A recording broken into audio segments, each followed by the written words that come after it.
Perkenalkan, nama saya Salioki Tempilang.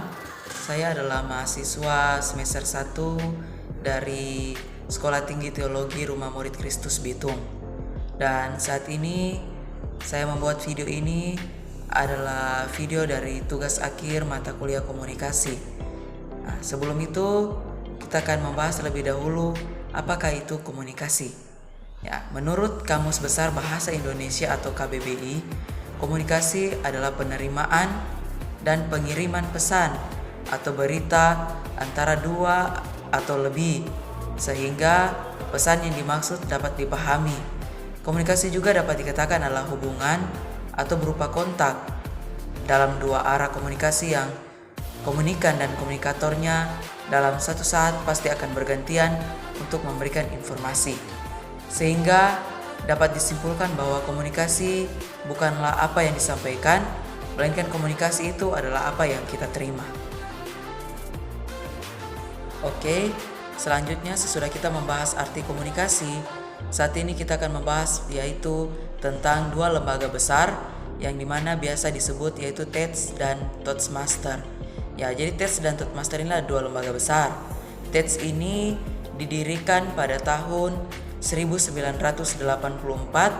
dengan tujuan yaitu untuk mengumpulkan ide-ide. Sedangkan Toastmaster dibangun yaitu hanya untuk fokus public speaking. Selanjutnya kita akan membahas yaitu teori komunikasi. Teori komunikasi, jadi di sini ada dua, yaitu komunikasi dan ekspresi komunikan.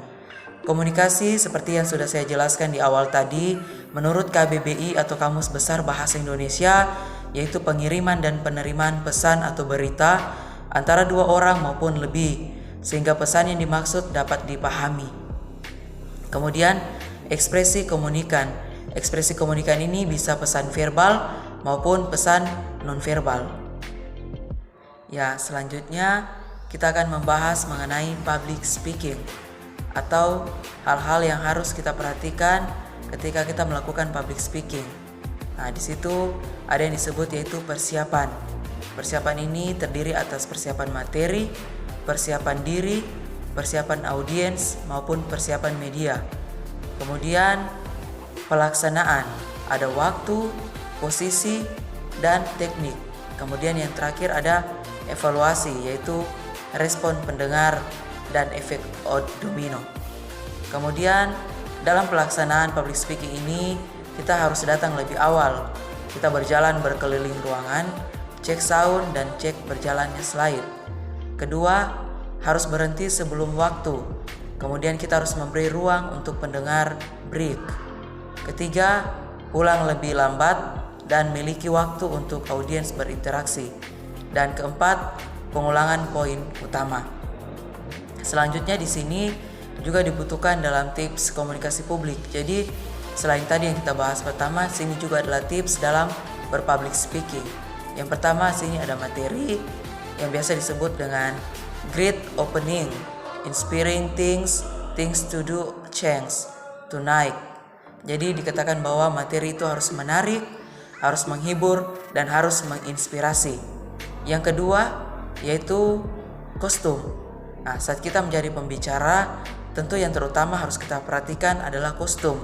Apakah kostum yang kita gunakan itu sesuai atau tidak? Misalnya ketika kita dalam acara formal, kita pun harus menggunakan baju yang formal. Begitu juga dalam acara non formal, kita bisa menggunakan baju-baju atau kostum-kostum umum sesuai dengan acara yang dilaksanakan. Kemudian yang ketiga yang harus perhatikan juga adalah media. Media ini sangat penting dalam menunjang pelaksanaannya public speaking. Media ini bisa berupa LCD, speaker, pengeras suara, maupun lain-lain yang dibutuhkan dalam acara di public speaking. Kemudian yang keempat, adanya rencana B dan rencana C. Rencana B dan rencana C ini digunakan yaitu hanya untuk mengantisipasi ketika terjadi masalah atau kendala dalam rencana A. Dan yang terakhir yaitu evaluasi, rekaman, respon pendengar, dan mencek apakah undangan sudah ada atau belum. Selanjutnya yang kita bahas dalam materi saat ini yaitu tentang dua keping komunikasi. Dua keping komunikasi ini terbagi atas komunikasi verbal dan komunikasi nonverbal. Yang pertama kita akan bahas komunikasi verbal. Komunikasi verbal ini pun terbagi atas dua, yaitu komunikasi vokal dan komunikasi non-vokal. Ya, komunikasi vokal yaitu bahasa lisan atau biasa disebut spoken words. Sedangkan komunikasi non-vokal yaitu bahasa tertulis yang biasa disebut written words. Nah, kemudian yang B yaitu komunikasi non-verbal terbagi atas dua, komunikasi vokal dan komunikasi non-vokal. Komunikasi vokal yaitu berupa nada suara atau tone of voice, desa atau shrieks, jeritan atau screams, dan kualitas vokal atau vocal quality. Dan yang kedua, komunikasi non-vokal berupa isyarat atau gerakan, penampilan, maupun ekspresi wajah, facial expression. Oke, dan di akhir video saya kali ini, saya akan menampilkan tugas yang diberikan oleh dosen kepada setiap kelompok, yaitu tugas penelitian tentang pengaruh kemampuan public speaking. Ya, di sini ada 5 kelompok. Kelompok yang pertama yaitu membahas minat beribadah jemaat.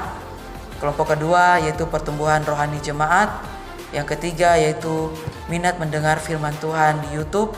Yang keempat, penginjilan internasional, misalnya seperti Reinhard Bonnke. Dan yang kelompok 5 atau kelompok yang terakhir yaitu membahas tentang peran guru terhadap prestasi belajar siswa di suatu sekolah tertentu. Ya, jadi demikianlah video saya kali ini, atau demikianlah video yang saya buat saat ini. Biarlah video saya ini bisa bermanfaat dan bisa berguna untuk kita semua. Terima kasih, Tuhan Yesus memberkati.